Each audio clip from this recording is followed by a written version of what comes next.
Better Know Your Airmen is the official podcast of the 301st Fighter Wing. Join us for airman connections, leadership insight, mentorship, and happenings mixed with some fun and humor.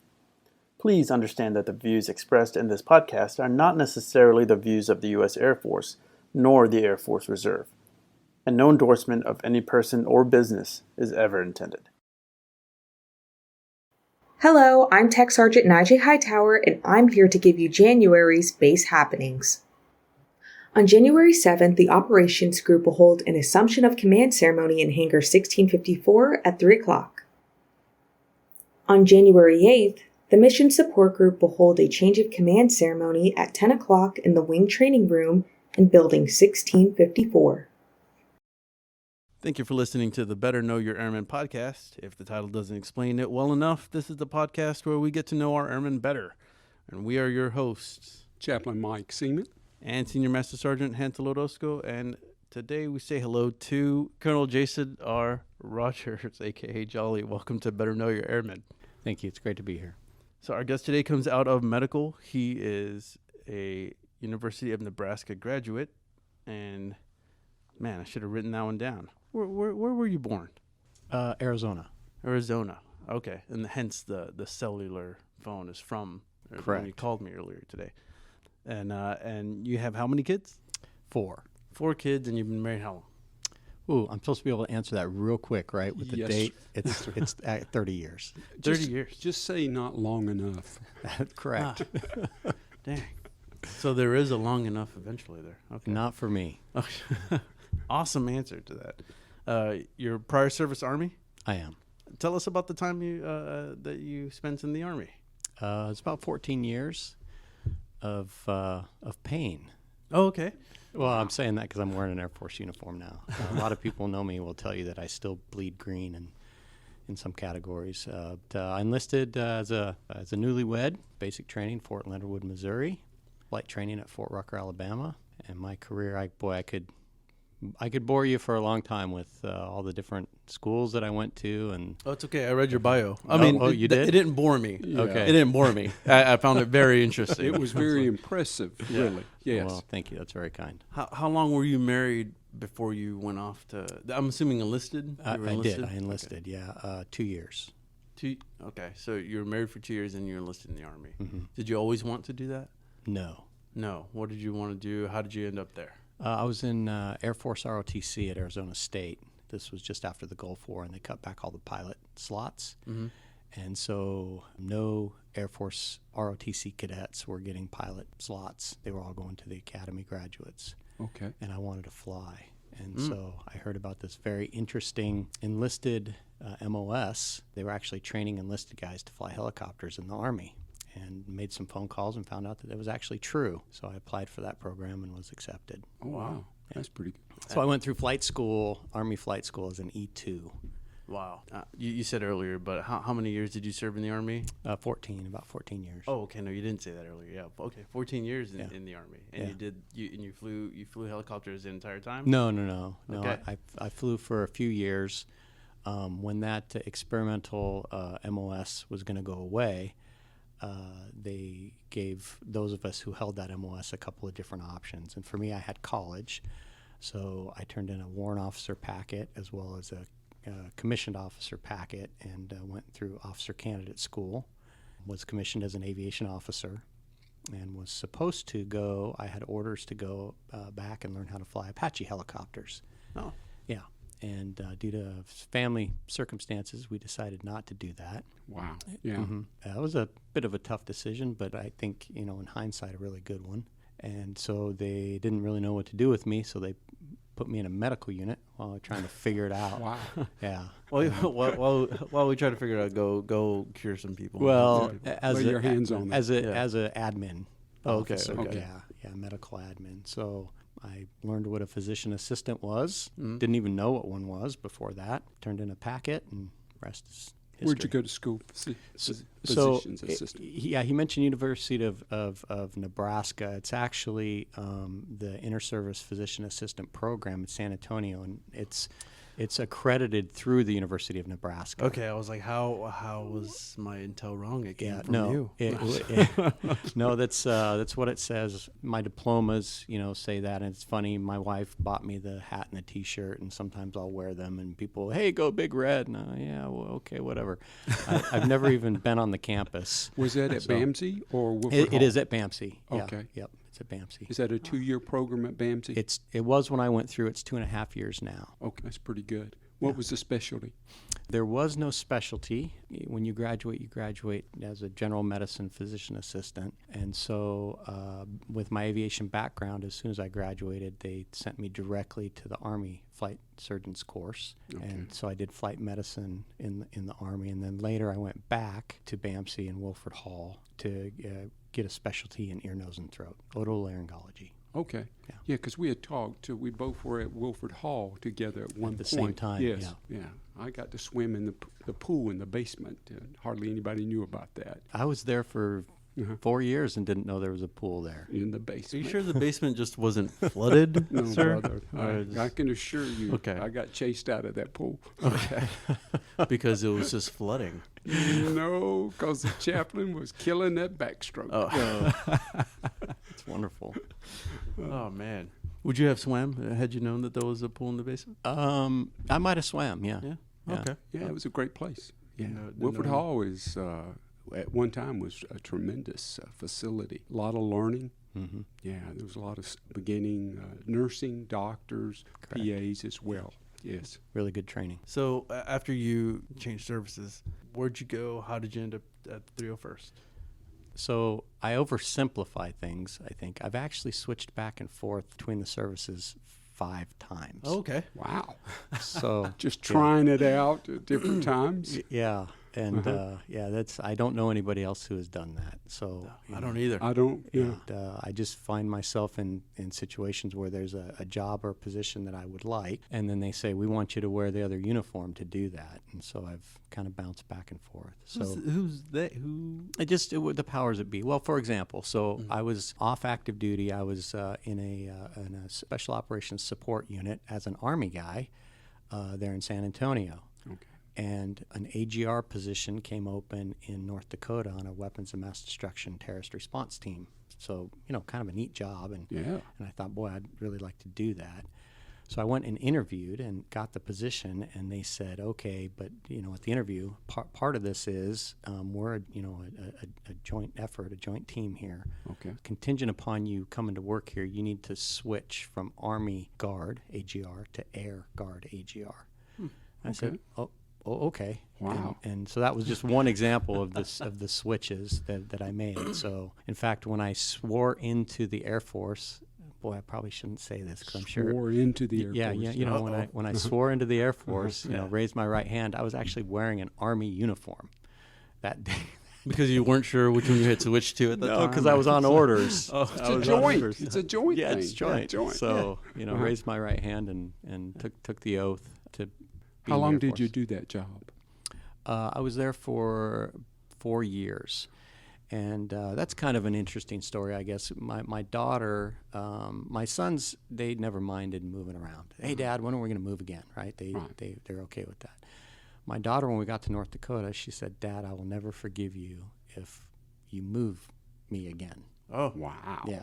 And that was serious, and I took that serious. yeah. And so we came down here to Texas for a retirement of a buddy. As we drove back, my daughter said, if we did move again, I'd be okay to go to Texas. Yeah. And my wife turned to me and said, you got to find a job. Well, how do you do that?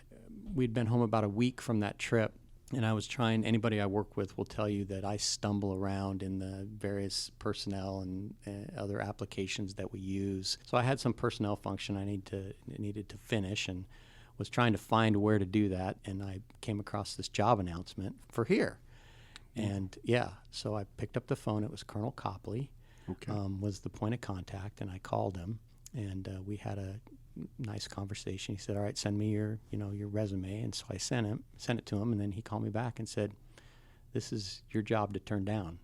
Oh, good. So I went home and told my wife, and within a matter of weeks, we moved here. And your daughter was Happy. good with it? Yeah. Happy. Yep. She loves it here. Yeah, super happy. One question I want Texas, to I don't ask. blame her. That job that you were just left to come here, how cool was it? It sounded like it was the coolest job. Really cool. I was at the Super Bowl. I was at the presidential inauguration. Wow. Oh, my. It was a really. I trained with the Coast Guard how to board ships. You know, we pulled up alongside of a ship that's cruising there in the bay, and you climb up this rope ladder on the side and go through and kick in doors, and it was a lot of fun. They would always, at the beginning of every course, because everybody on the team has to go through all the training that everybody goes through. Right. And they would say, "Hey, do we have any docs in the class? You know, who are?" And I'd raise my hand, and they would say, "You're never going to do any of this." Right? Oh, You have to understand. It's kind of like being a flight medicine provider, right? We ride in the F-16 so that we know what the pilots are feeling, and so we can, understand their concerns as it relates to health care and what they do occupationally. But the rule on the team, it's a 22-person team, and the last guy to put on the suit and go into the the bad environment will be the doc. That's the last one. The commander will go in before the doc will. So although I got to do all that fun stuff, none of it ever really for real. But it was a great job. I really loved it. What was the title of that job again? So it's called a civil support team. So I was the medical officer on a civil support team. Every state has one. Mm-hmm. They keep sort of a low profile, not on purpose. It just is. And it's AGR, and they have mobile labs so that whenever you see the guys in usually they're white, fully encapsulated suits, the space suits, and they're going in because there's some white powder that's been found.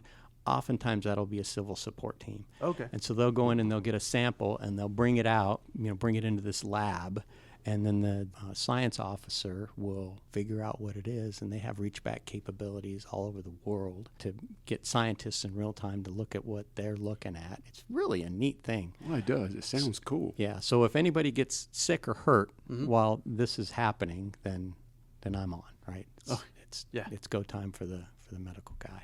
And how long have you been at 301st? 3 years. So wow, so pretty new to Fort Worth. Yeah. How do you like Fort Worth? Oh, we love it. We love it here. We live out in Weatherford. We're on a couple acres. It's beautiful. There's an HEB out in Weatherford. There is an HEB out there. Well, it's in Hudson Oaks, I think. Okay. But yeah, we go there for the tortillas. No, I would too. I love HEB. That's what I missed about. One of the things I missed about Texas when I was in Indiana was HEB. And Buc-ee's. Don't forget about Buc-ee's. Yeah.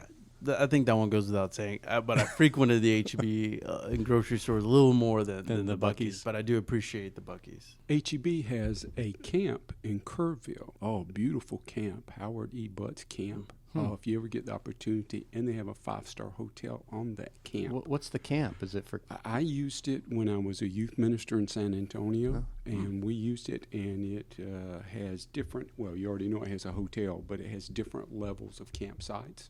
So you should check it out. And they are open to groups coming in like that. That's wonderful. Oh, my. It is. Howard E. Butts. Yeah, we love HEB. And your daughter seems to be happy with that choice. She loves it here. And we've made a trip every year back to North Dakota, not during the winter. Yes. Yeah. Not like days like today.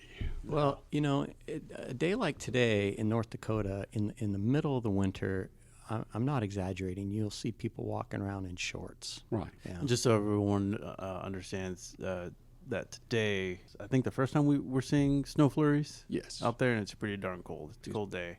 So I read in your bio, I saw Bronze Star. Mm-hmm. Could you expand on that if you want to? Sure. So let me dispel any ideas of me crawling across a minefield and grabbing somebody and pulling them back under fire. That never took place. I deployed with the Joint Special Operations Task Force.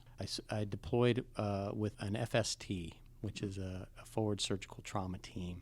Now, normally they don't use PAs on those teams, but the special operations guys decided that it would be a good idea to have a PA added to the normal complement of that team. And I soon found out why. It's because, special operations is about winning hearts and minds, and a good way to do that is to go out into the community. And so, frankly, a trauma surgeon or an ortho trauma surgeon, those type of folks are valuable assets, and a general medicine PA is a little more dispensable.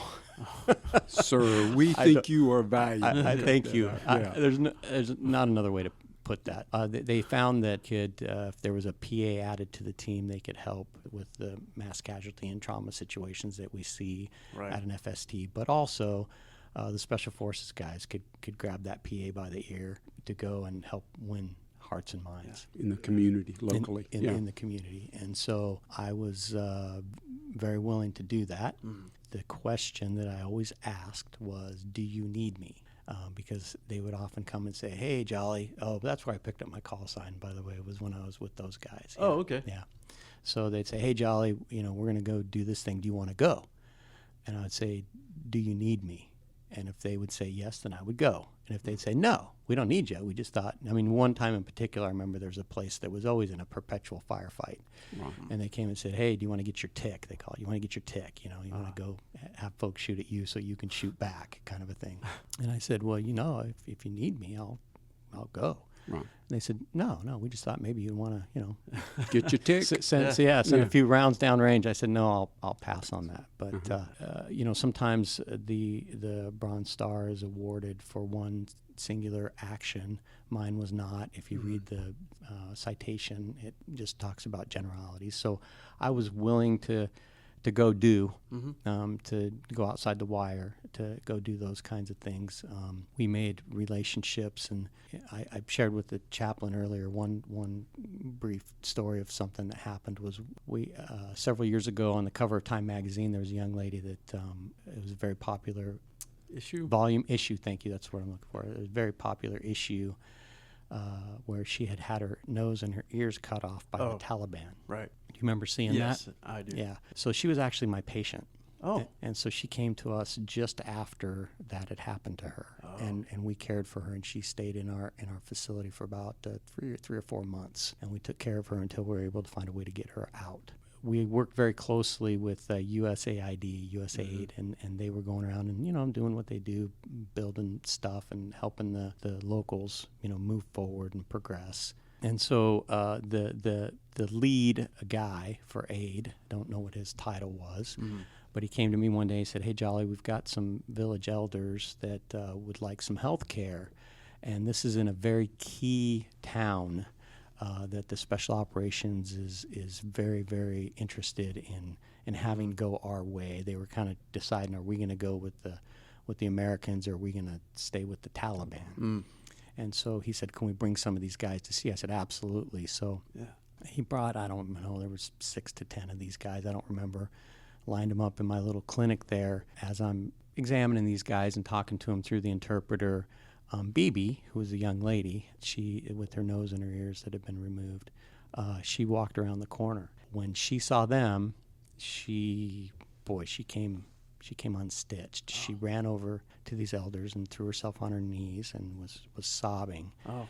And the elders were, as they talk about in the scriptures, renting their robes. They were, their garments rent. They were pulling at their robes and yelling and spitting on the ground. And I thought, oh my goodness, this is a bad deal. And the interpreter I was working with said, no, Jolly, it's good. And I was like, it doesn't look good.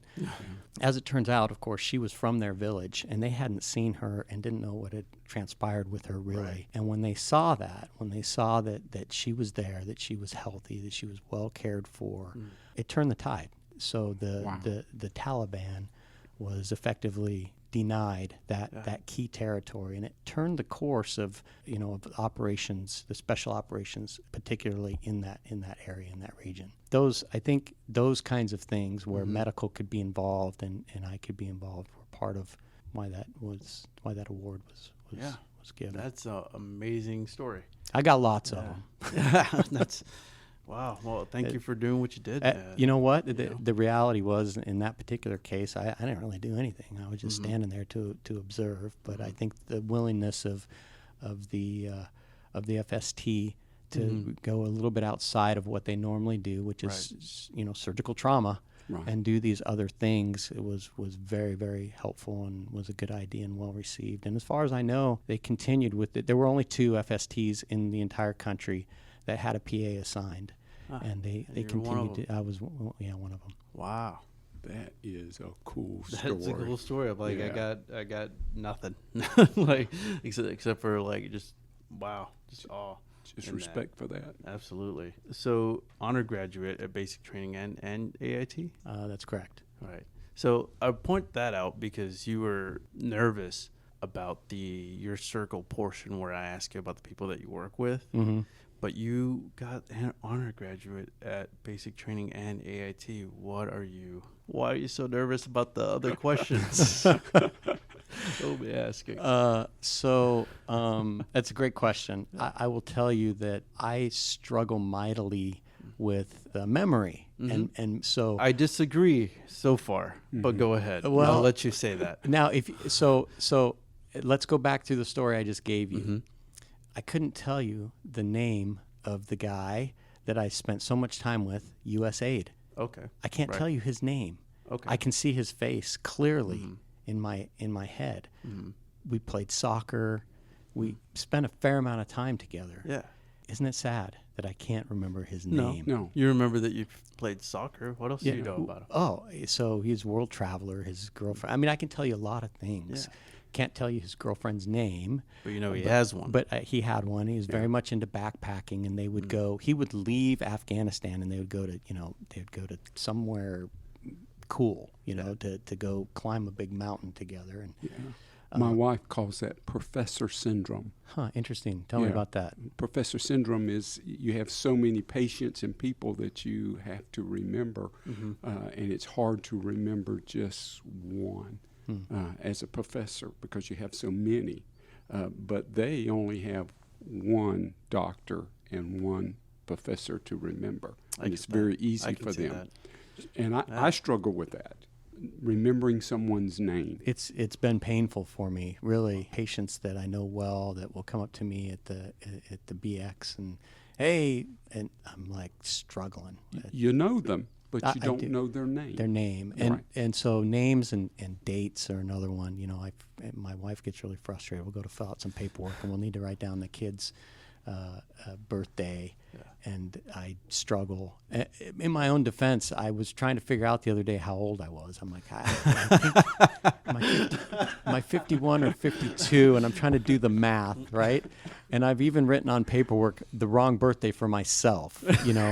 This is true. And this is horrible. awesome. No, it's not. Because, It's awesome. Because It's the people who awesome. depend on me to give them, important information about healthcare are But now you do that. hearing this guy's an idiot. No, He's an no, imbecile. No, So you just use your brain power for certain things. Yeah, well, I mean, it's awesome because that's what makes you right now.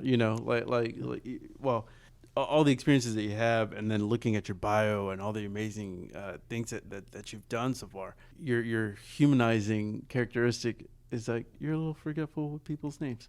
You still remember so many things about them. You know them. Yeah. And you know things about them, but that's it's the biggest issues that you forget the name. That's fine. That's okay. I'll take that. I'll still come see you. Yeah. Well, I appreciate that. Yeah. Just, I won't ask you for your birthday because I can't trust whether it's accurate or not. I'm going to have to rely on like your driver's license Or your something, dog so- tags, one or the other. Yeah. Pull those dog tags. The good thing is we have all that information Yes, on we a do. card, which is great. Yeah. And I rely on that too. I'm very forgetful also, which I guess is why I'm also not so blown away by that fault, I guess. But by that attribute. Well, mine is old age, but Yeah, there you go. There I you try. go. I write a lot of things down, but I have to remember to write those things down. Yeah. yeah. My desk is like riddled with Post-its and reminders and things. Hablas español? See? That's about as far as we can go. I think. No, I'm kidding. I speak pretty good amount of Spanish as well, but I'm just not gonna demonstrate that for the folks. But so you were a translator at some point I was, yeah. Okay. I worked as a translator in the Army. in the Army. Okay, let's just go back a little bit then. How many different jobs did you have in the Army? Oh, boy. I don't know that I could even list them, to be honest with you. I moved around quite a bit. That was one of the first ones I had, and so when I finished flight school, I went to my unit, and I was a guard guy, so I've been on active duty for a while because, basic training and then flight training took quite a while. When I got to my unit, I got a job at a trucking company, and then I heard... You were also a trucker? No, I worked on the dock. Oh, okay. Yeah. I heard about this position with counter drug, and they needed translators, and so it was ADOS orders a year at a time. Okay. Yeah. And so I went and took the defense language proficiency test and scored high enough to be brought over for that. So on the traditional side, I was flying, and then on the full-time side, I worked as a Spanish translator and counter-drug, joint Department of Defense and Department of Justice effort. ¿A dónde aprendiste? In Argentina. ¿Cuándo? A ver, el año 1989 a 91. Oh, okay. Well, yeah. What were you doing in Argentina? I was a missionary for my church. I could have guessed that. And you learned Spanish there? I did. The church has a school that they send you to, crash course, 2 months. Wow. And in fact, when I was there, it was pretty interesting. I already knew, from a very young age, I knew I was going to go in the military. I knew that. Felt that call. And when I was at the missionary training center, there are several around the world. I was at the one end that's in Utah. There were 3 Army officers that were walking down actually it was a commissioned officer, a warrant officer, and a senior enlisted guy that were walking down the hallway. And I thought, that's weird. And so I stopped them. I said, gentlemen, what are you doing here? And they said, well, we're here to they were from DLI. My son just graduated from DLI. Oh, nice. Congratulations. Yeah, thank you. So they were from DLI, and they said, we're trying to figure out how missionaries for your church learn languages so quickly because we want to bring that back to DLI. Yeah. And I said, you're not going to be able to. Is it because cultural immersion? No, it's because, this is me getting, spiritual, waxing spiritual. Okay. I said, you're not going to be able to because it's the Spirit that's causing them to be able to learn it. How did they take that? They laughed. They chuckled, and they said, oh, yeah, we understand your perspective. But had a nice conversation with them, and and then later ended up being a translator. But so 2 months of immersion, I think after day 4 or 5, they tell you, okay, stop speaking your first language. Nobody does it, but that's the goal. Yeah, is to try and do that, and for most folks, by the time they hit the ground in their target country, they're able to converse. How interesting. That's pretty awesome. So is your resume, like any job that you apply to, I feel you're just like, how hard can it be? Like it's what your resume says. I feel like you seem to have worn so many different hats and so many different types of gigs and yeah, it screams. Done well. I can do this. Well, how hard could it be? No, my family has a different perspective. They say my family says I have itchy feet. So itchy feet. Okay. He needs to change. Needs to change. Can't stay in one place, right? Yeah, okay. So I don't tend to stick with any one thing too terribly long. 2 to 3 years. 2 to 3 years seems like. Yeah. It's impressive, though. I think your ability to be proficient in things with such itchy feet. Like how are you? So many things that you've. Juggling is about the only one where I've really become proficient. Really? Yeah. Oh, okay. Well, thanks for bringing that up. We're just let's demonstrate this now. Batteries. No. Yeah. I'm like looking around, like batteries, maybe a bad idea. There's water bottles over there. So keep tapping all this stuff. Yeah, water bottles. We'll even open them up just to give a little bit of a challenge. Jack of all trades, but probably master of really none. That's okay. That's a lot of people. That's not what that resume says. That resume says, well, anybody can write anything on a resume. That's right? true. You should look at mine. Yeah. Well, that's why I asked about all of them. That's why I was like, hey, all these things, I don't know.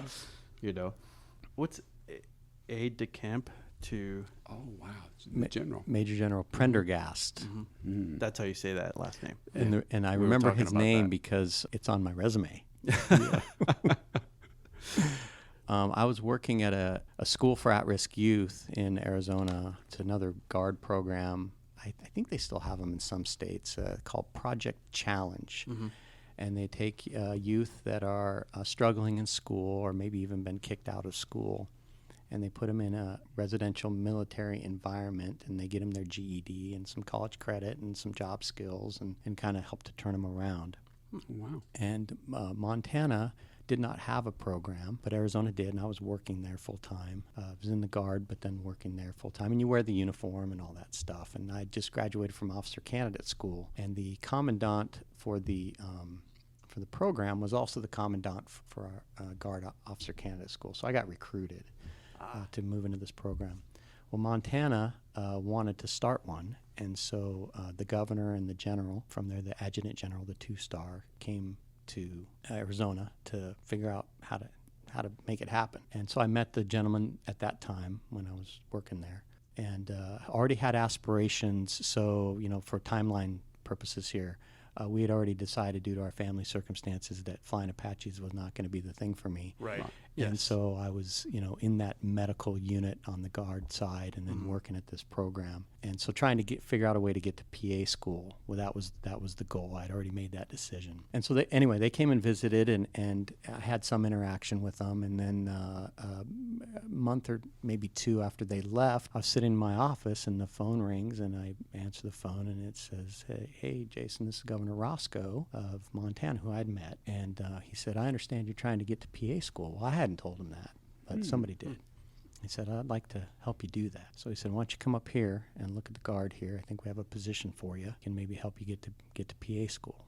And okay, so we jumped on a plane, went up there, and stayed in the governor's mansion for a few days. And Wow.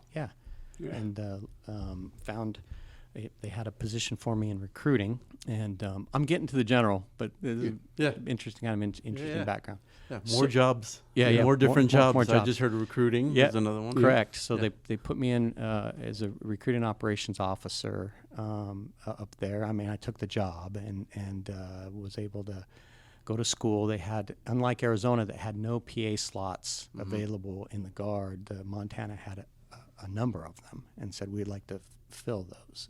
So I was working full-time, again, ADOS orders in recruiting, and then I got another phone call after about a year in recruiting from the general secretary, and she said, Jason, the general would like to meet with you today at, I don't remember what time. And I said, June, I have an appointment. And she goes, no, you don't seem to understand. The general wants you to meet with him. Yeah. So I went, and so he is one of the very few, in fact, I think he was the only one that when he would pick his aide, normally it was a major or maybe even a light colonel that would be the aide for a 2-star. Right. And he would pick lieutenants. That was just kind of his thing. He liked to pick junior officers. So he asked me to be his aide. So I did that. It's normally a 2-year tour, but I did a year and was accepted to PA school. So that was my last job before I went to PA school. Did a year, then you got itchy feet and went to PA school. Yeah. Yeah. He actually came out to visit when I was in PA school. And he was coming. He was being honored in San Antonio for something. And so I get a phone call while I'm there, and he says, hey, Jason, I'm here. I want to drop by the school. And I just freaked out because I said, a 2-star, he loved to do that. He was the drop-in general. He was the general that was just going to show up, And he used to drive people kind of crazy. Yeah. Anyway, I talked him out of it, thank goodness. But I did get to go out to dinner with him. It was very nice. Yeah, no, that would have been a bad thing. Yeah, that would have been a PA nightmare, wouldn't it? That would have been correct. Yeah. Exactly. Because you're supposed to, notify. I knew about all this. You're supposed to notify protocol, and they get involved, and, it's not. I still say boo. Yeah, he was a great guy to work for. Kept in touch with him for many years, and so I got to go to this really cool driving course to be the aide, and then he also had a driver. So he had 2 people who could drive for him, and guess how often we ever drove, either of us? All the time. Never. Okay, I was wrong. Yeah. So good guess, though. Good guess. Right, that's fair. I mean, it was one or the other, I feel. Right. He loved to drive. Did he? Yeah. Did he have a lead foot? He did have a lead foot, and he owned a bunch of muscle cars and stuff. Never let you drive those? Where did you sit in the car?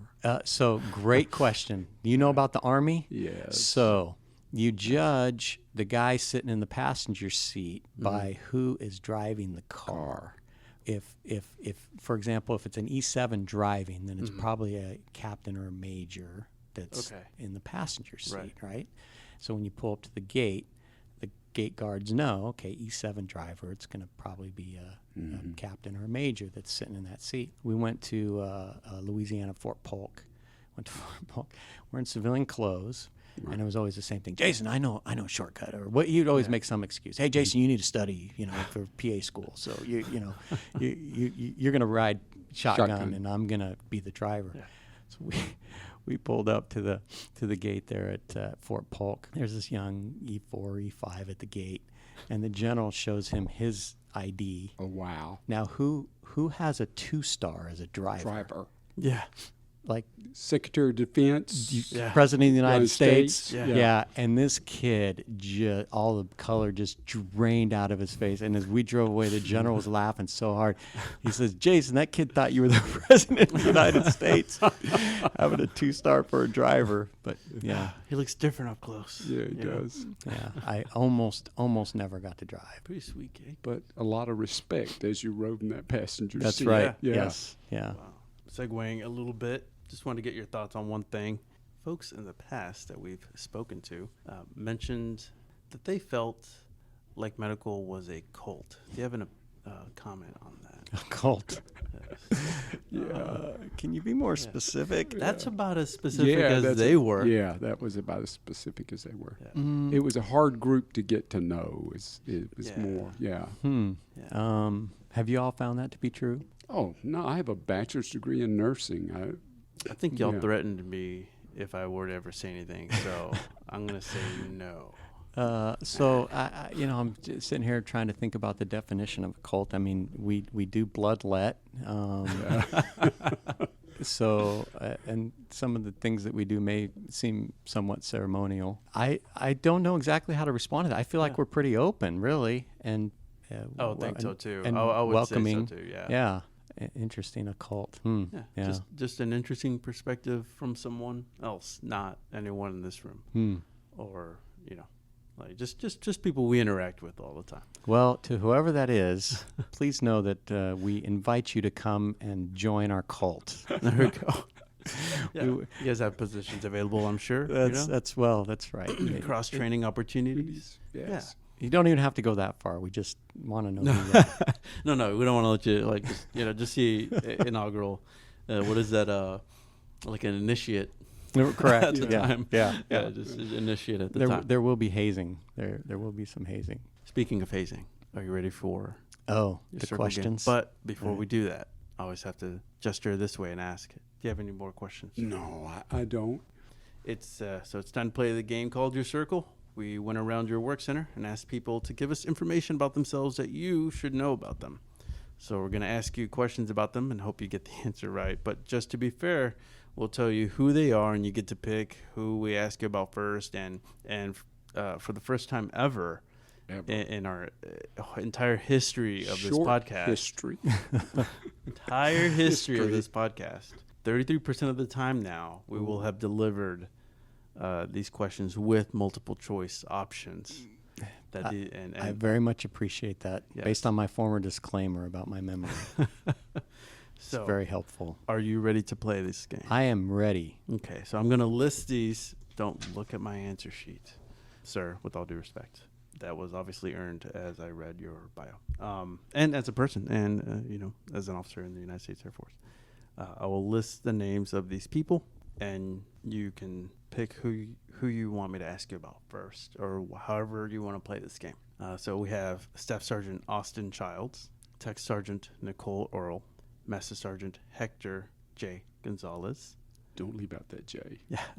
If I got their middle name, I put them in there. Okay. If I didn't get their middle name, I apologize. I didn't, but I try. And all these folks are from MDS or, in part of the cult case. Yeah, part of the cult there, yeah.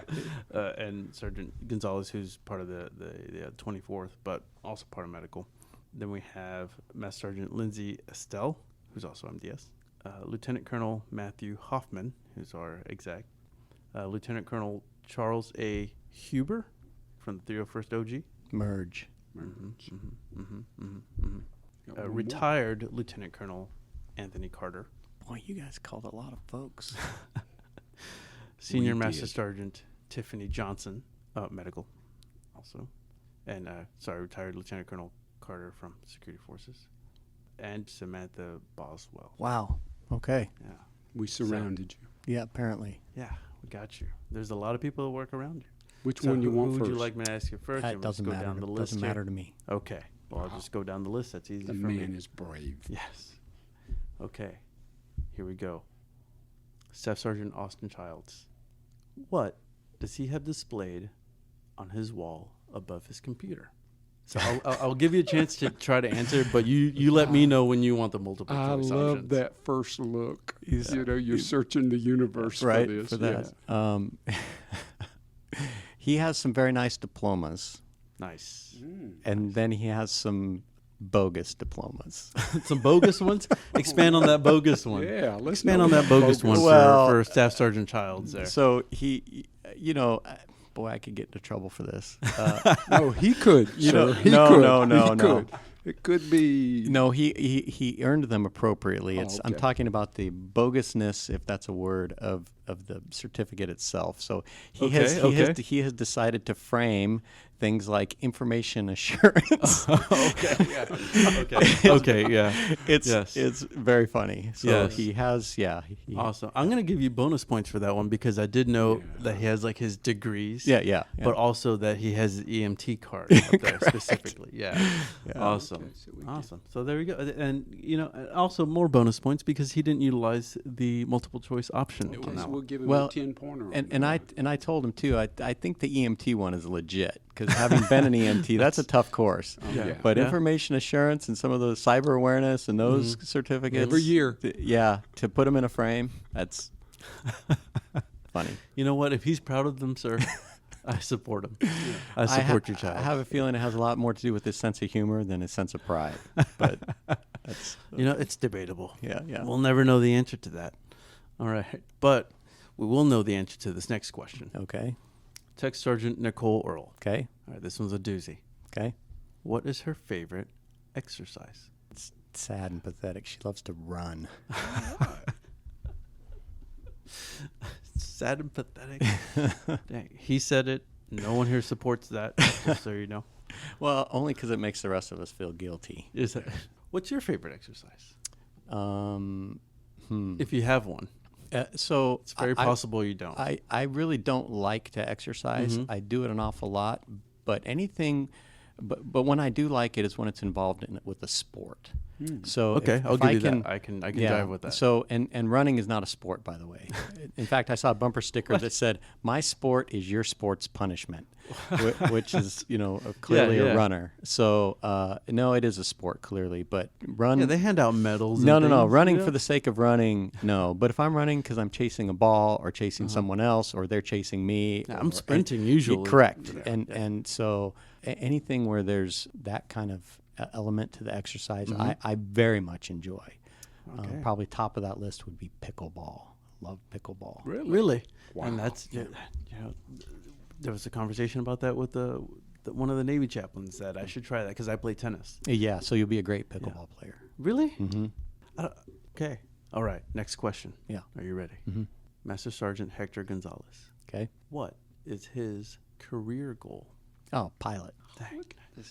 Not He even was so asking. worried. Oh, not even needing The other answers. Look, I think it's just a setup. Yeah. It's a setup. It's a play. Well, if you ask me his kids' names, which he uses all the time in conversation, I probably wouldn't be able to pull any of them out of the hat. I asked him his kids' names, and he didn't even know. So no, that happens to me too. That happens in my house.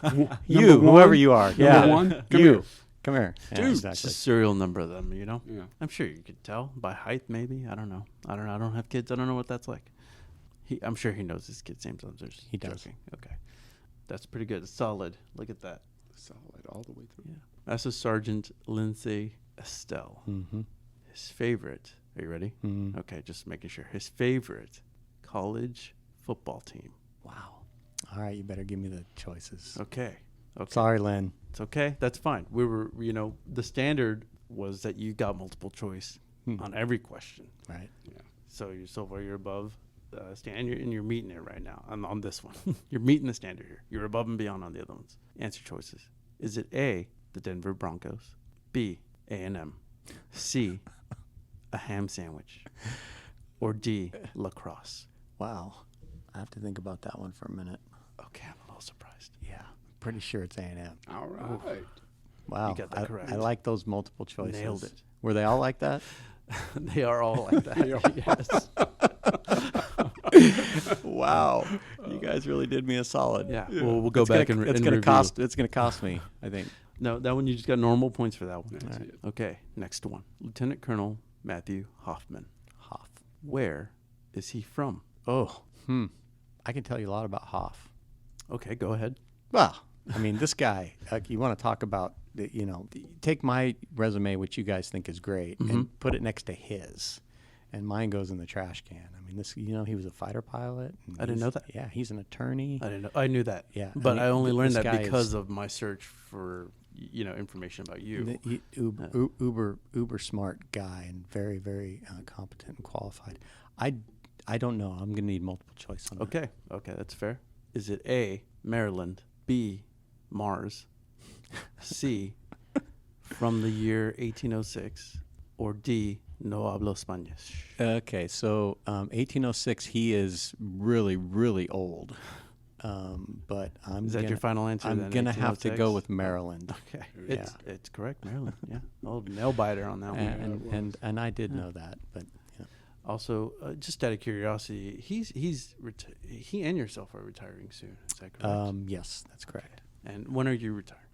November of next year. Next year. That is very soon. That is less than a year. The clock is ticking. Yep. And for bonus points, when is he retiring? Ooh, he's before me, but I don't know. It's okay. It's before me. January. Mm-hmm. That was bonus points. So he's okay. So you're all right. You're still good. You're still golden. All right. Next one. Lieutenant Colonel Charles A. Huber. This one might be tough. Yeah. His favorite philosopher/leader. Ooh. For added hints, I think he gave you a book. He did give me a book. Mm-hmm. And I'm trying to come up with the general's name. The admiral's name. Okay, you got that. You got that. Nice. It's a great book. I really want you to ask me for the multiple choice options on this one. Okay, let's have it. Okay, only if you need it. Yeah, I can't come up with the admiral's name. 50%. I can. You're almost there. Is it A, ranch dressing, B, the law office of Hoffman and Hoffman, C, powerhouse of the cell, or D, Admiral Stockdale? It's Admiral Stockdale. That's the one. Yep. There you go. Do you know the title of the book he gave you? I can tell you where it is at my house. Where is it? It's on my bedside table. Okay, does he get points for a bedside table? Yeah, we'll give him 5 for that. The book is Thoughts of a Philosophical Fighter Pilot. Next one, here we go. Retired Lieutenant Colonel Anthony Carter. This could get interesting. What does he like to remind people? Do you want a list? Yes. Yeah, you want to. So the big thing is that they're the defenders. I mean, that's one thing that he's always saying. Boom, nailed it. Is that that was his his thing? Yeah, that's one. But there's other things that Sure. he likes to remind people about. which is like I'll just keep them to myself. Another time, you wish you had a camera, don't you? Yeah, I really. Yeah. Dang. Okay, you'll keep that one to yourself. He is one of my heroes. Yeah? That guy. Yeah. He's quite the character. He is Yeah. just an amazing guy. Yeah. All these folks. Yeah, I got to Really know him good- pretty really well good- in my short really- time here. Really good people. Yeah. So Did you meet him here? Yeah. Uh-huh. Awesome. So in 3 years. Yeah. Okay, next one. Senior Master Sergeant Tiffany Johnson. What is her favorite non-alcoholic holiday drink? Eggnog. Yeah. Oh, look at you. I called her a noggin. I don't know if that's what they call people who are into eggnog, but that's what I called her. She named one of her dogs Eggnog. Yeah. Oh, wow. Yeah. That's And really the other one liking has like a beverage. totally normal name, doesn't it? Do you remember the other dog's name? No. I Creek. can't either. How can you forget Eggnog? Yeah, that's what. Yeah, I think the other one was totally normal. Although I'm not sure. She'll give me a lot of grief for that one. Yeah. Well, so he knew the dog's name. Let's give him. You remember let's give the him dog's name. 5 points on that because I would have never gotten there for that. Next one. Samantha Boswell. What was her previous job? She's a chief. Of. She was at AFRC.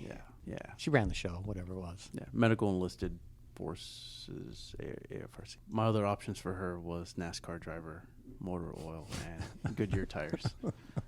So, well, that's all of them. How'd he do? He Give me 85. Oh, I was gonna say, give me the C. That's pretty- Give me the that's C and let me pretty drive good. on. 85. 85. And a lot of those, you didn't even need the multiple choice. Yeah. Yeah. We asked him more questions. Everyone else, we asked for about 5 people. Right. We asked him more questions, and he only needed multiple choice for 2 of them. And he gave us extra on each person. Without on even each person. asking. Yeah. You really, truly Eggnog was are the a top very there. amazing person. Yeah, You eggnog did was hold it. back on us, though, Lieutenant Colonel Yeah, Carter. I want to know more Yeah, about that was a filming moment. I wish we had the camera. Yeah, absolutely. All right. Well, so how do you feel about the questions now? Those were reasonable for my level of intelligence. Those are reasonable. Any shout-outs you'd like to give out? There's 2. First and foremost, to my family, my beautiful wife of 30 years, who I love more than I can even possibly describe, and my wonderful 4 kids. Now watch, I'm going to get their names right here. Do you need multiple choice on this one? So my oldest, Jensen, who's in the Army, and my son, James, the second oldest, who has autism, and Jace also, who has autism, my third oldest boy, and then my daughter, Jaren. Can't adequately express my love and appreciation to them. Kids' names again? Jensen, James, Jace, and Jaren. Wow. Yeah, I was like, hold on there. Yeah. There's a pattern. There is a pattern. It didn't take a lot for me to deduce that. Sort of. The Jensen is actually Douglas Jensen. Okay. Or D. Jensen. But when he was born, Mom said, he doesn't look like a Douglas. And we already had that name picked out. So we call him by his middle name, which is the worst thing you can do to a kid, by the way. Just call them by their middle name. Messes them up for their whole life. I call them by their middle name when I'm mad. Yeah. My parents didn't give me a middle name. They didn't? Oh. I never knew if they were mad at me. The belt helped. So. That's great. Thank you. The folks at the MDS, they're my family. Made me feel welcome from day one. And you will not find, you can look, but you will not find a better group of very, very competent professionals who are so caring. Wow. It's a wonderful, wonderful group of people. Well, I guess we're just top liver. Well, you guys are a close second. You're a really, really close second. We try to care, but not as much as medical. Yeah, that's our problem. We don't have that cult level care. No, that's a high bar, and you're gonna walk through life feeling unaccomplished. You might as well just lower your standard a little bit. Okay. I do it every day. Every day. Yes. Well, awesome. Well, thank you so much for listening. I'm happy we got to know you better, Lieutenant Colonel Jolly Rogers. Thank you. Awesome name.